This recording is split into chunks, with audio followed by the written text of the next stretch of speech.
Hello and welcome to ARIRANG News. It's Tuesday, October 4th here in Korea. Live from Seoul, I'm Han-daeun. The parliamentary audit that was held up for one whole week due to a party conflict finally got underway today, and the National Assembly is already heating up with fierce questions on a number of hot-button issues. Let's get further details from our political correspondent, Park Ji-won. Ji-won, fill us in. Hi, Daeun. Well, the parliamentary audit started at the last week of September, but today is the first day when lawmakers from all three main political parties are participating together. And as for today, 11 parliamentary standing committees are conducting their audit sessions as scheduled, including the Finance, Judiciary, and Education and Culture committees.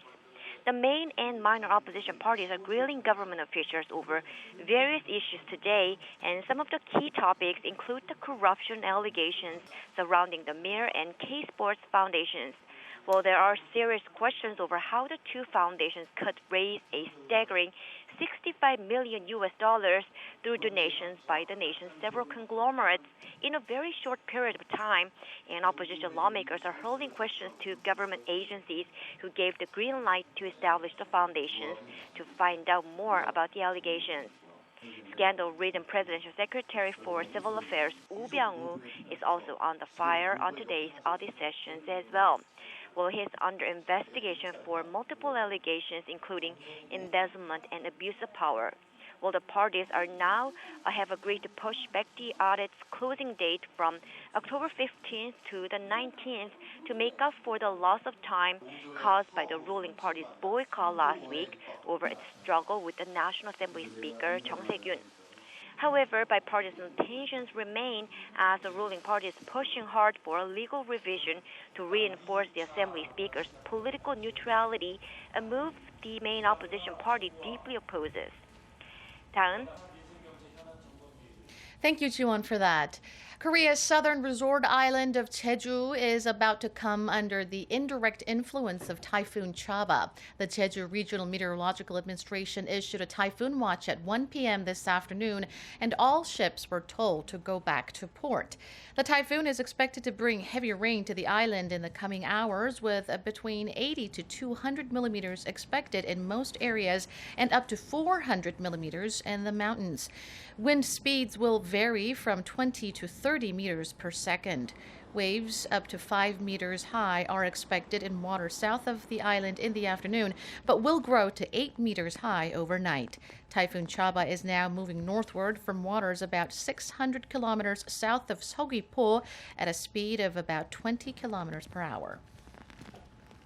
South Korea's Foreign Minister Yoon Byung-se headed for Belgium today for a string of meetings that should help Seoul gather more international support to counter North Korea's provocations. Minister Yoon will attend NATO's North Atlantic Council in Brussels on Thursday to discuss security issues on the Korean peninsula. He will also hold an extraordinary session to explain the threats coming from Pyongyang in the wake of its nuclear and missile tests. He's likely to use the opportunity to find ways to enhance cooperation with NATO members on North Korea. NATO's 28 members are mostly from Europe and North America. South Korea is one of its so-called partners across the globe. The South Korean military is planning to buy more Taurus air-to-surface missiles, which are capable of targeting North Korea's key military facilities.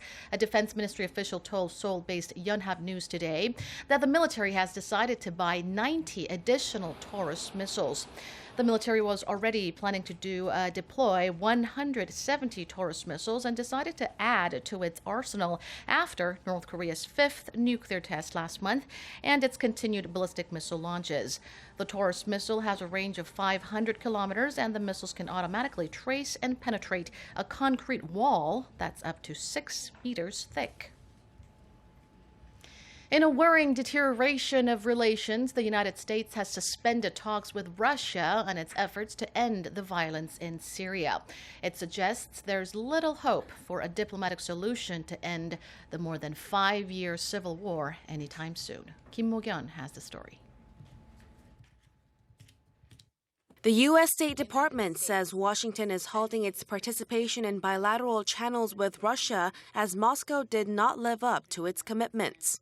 The United States spared no effort in negotiating and attempting to implement an arrangement with Russia aimed at reducing violence, providing unhindered humanitarian access, and degrading terrorist organizations operating in Syria, including Daesh and al-Qaeda in Syria.